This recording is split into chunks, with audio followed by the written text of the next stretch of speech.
It's Cinemassacre's Monster Madness Godzilla-thon. In 1995, Toho killed off Godzilla. In 1998, TriStar raped the name.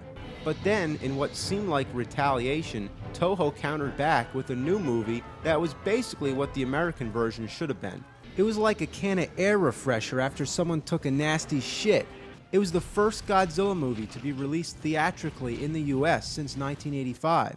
For many American audiences like myself, it was the first time having the opportunity to see a real Godzilla movie on the big screen. For the fans, it was a miracle, but for the general public, it seemed to get overlooked. People were confused, thinking it was a sequel to the American version, but we knew it was the real deal. Again, it was sort of a remake, a kickstart to a new series. We assume that it ignores previous installments in the franchise. Godzilla's new look was pretty cool. They made him look different, but kept the overall impression. See, that's how it should have been done. There's a shot where Godzilla's running in the background, which is kinda interesting. But there's also some pretty bad ones. Though most of the time Godzilla's a rubber suit, there's some shots where he's computer generated, and those moments really contrast with the rest of the film and they look awful. Sometimes it just looks better when there's really something in front of the camera. As far as the plot goes, it's nothing special. There's a team of people who ride around and try to find Godzilla. They're called the Godzilla Prevention Network, like they're forecasting a storm. Of course, the army comes in to try attack Godzilla. We've never seen that before.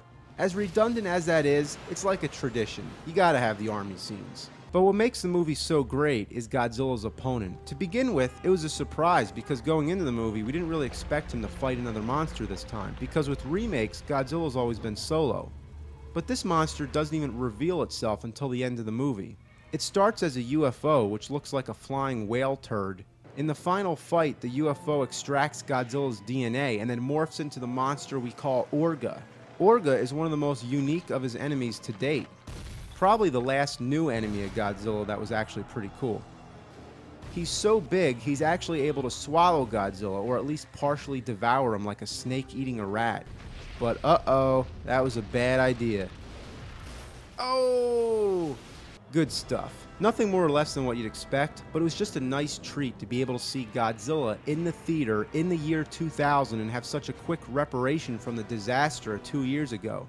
Actually, in Japan, it came out in 1999, only a year after the American version. It couldn't have been any quicker.